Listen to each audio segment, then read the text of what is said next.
غزہ میں جنگ بندی کے تحت شہر کے جنوب میں واقع نتصارم سے صہیونی جھنڈا اتار دیا گیا ہے۔ حماس اور صہیونی حکومت کے درمیان غزہ میں جنگ بندی کے بعد معاہدے پر عمل درآمد جاری ہے۔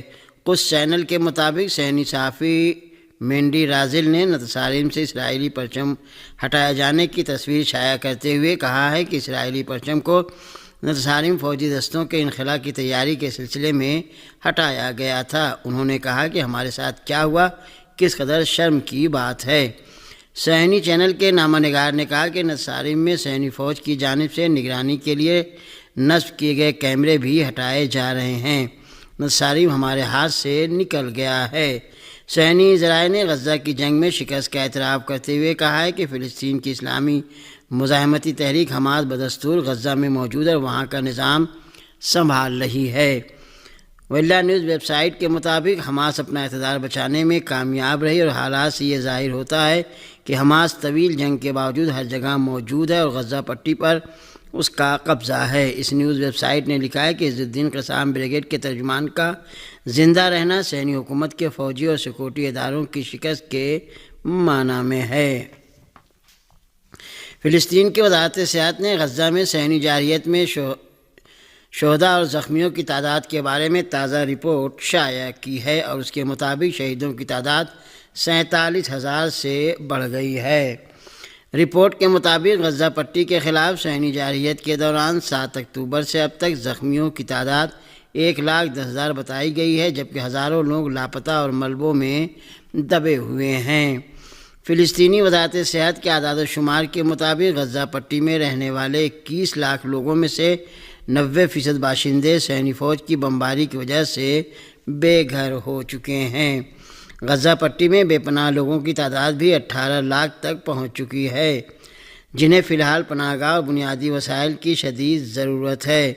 اقوام متحدہ سے وابستہ امدادی اداروں کی رپورٹوں کے مطابق غزہ پٹی میں تقریباً 4,36,000 گھر پوری طرح سے تباہ ہو گئے ہیں یا پھر انہیں نقصان پہنچا اور یہ تعداد اس علاقے میں موجود کل گھروں کا 92% حصہ ہے۔ اسی طرح 2,76,000 گھروں کو متوسط طور پر یا بری طرح سے نقصان پہنچا اور 1,60,000 سے زائد گھر پوری طرح سے زمین بوس ہو گئے ہیں۔ اقوام متحدہ کے اعداد و شمار کے مطابق غزہ پٹی کے 95% سے زائد اسکول اور یونیورسٹیاں اس وحشیانہ جنگ کی وجہ سے تباہ ہو گئی ہیں اور غزہ پٹی میں پانی کی سپلائی اور سیوریج کا نظام بھی 70% سے زائد تباہ ہو چکا ہے۔ غزہ کی جنگ میں اسپتال اور طبی شعبوں میں کام کرنے والے 1,000 سے زائد اہلکار شہید ہو چکے ہیں اور جنگ سے پہلے غزہ پٹی میں چلنے والے 36 اسپتالوں میں سے اب صرف 18 اسپتال ہی استعمال کے لائق ہیں اور بقیہ اسپتالوں میں کام پوری طرح سے بند ہو چکا ہے۔ ہندوستان میں نکسلیوں کے خلاف بڑا آپریشن جاری ہے، جس کے دوران اب تک 16 لاشیں برآمد کی گئی ہیں۔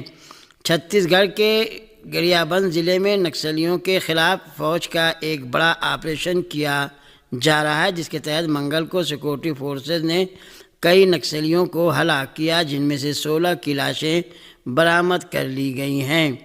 ہلاک ہونے والے نکسلیوں کی تعداد میں مزید اضافہ ہو سکتا ہے۔ چھتیس گڑھ اور اڈیشہ کی 10 ٹیمیں اس انکاؤنٹر میں شامل ہیں۔ بتایا جا رہا ہے کہ اس آپریشن میں نکسل مرکزی کمیٹی کے رکن جے رام عرف چلپتی کے مارے جانے کی خبر ہے، جس کے سر پر 1 کروڑ روپے کا انعام تھا۔ نکسلیوں سے SLR رائفل جیسے خودکار ہتھیاروں سمیت بھاری مقدار میں اسلحہ برآمد کیا گیا ہے۔ پاکستان کے علاقے پارا چنار کا محاصرہ بدستور جاری ہے اور وہاں انسانی بحران میں شدت آتی جا رہی ہے۔ پاکستان سے موصولہ خبروں کے مطابق پارا چنار کے محاصرے اور سڑکوں کی بندش کی وجہ سے شہر میں اشیاء خوراک اور ادویات کی شدید قلت ہے اور لوگ سنگین مسائل کا سامنا کر رہے ہیں۔ اس درمیان کرم میں قیام امن کے لیے بگن کے علاقے میں آپریشن تیسرے روز بھی جاری ہے۔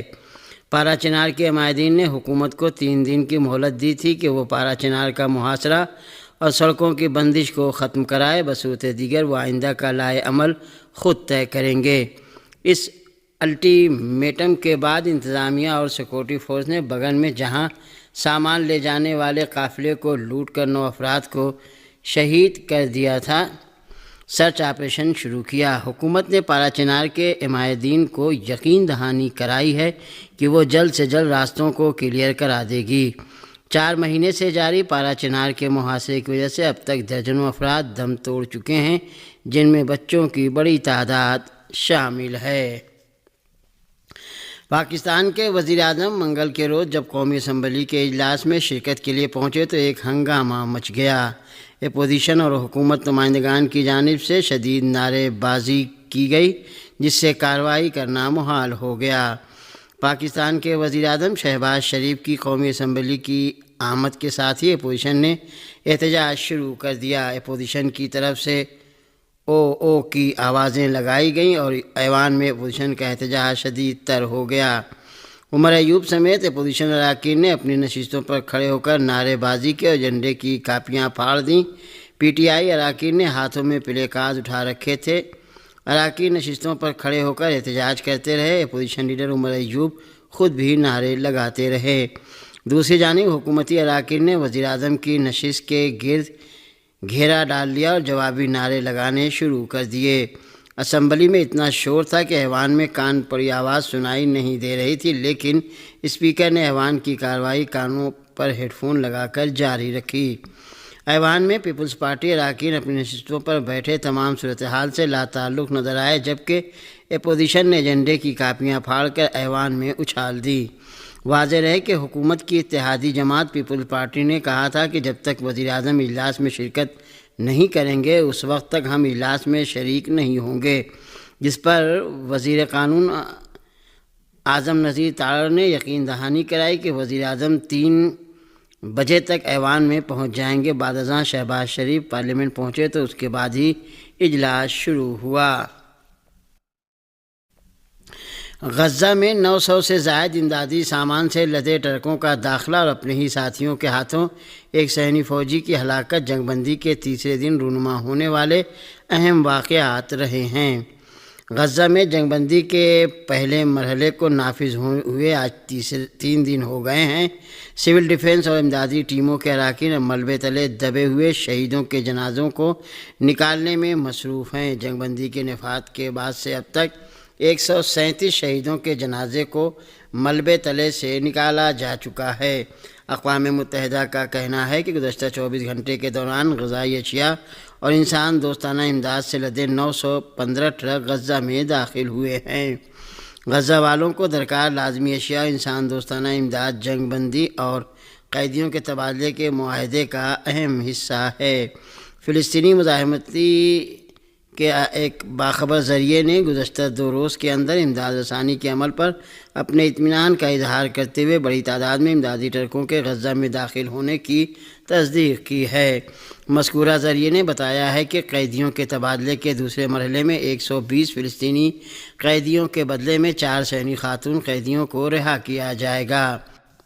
اور آخر میں یہ خبر کہ ایرانی فلم او کو ہندوستان میں احمد آباد فلم فیسٹیول میں مقابلے میں شامل کیے جانے کے لیے منتخب کر لیا گیا ہے۔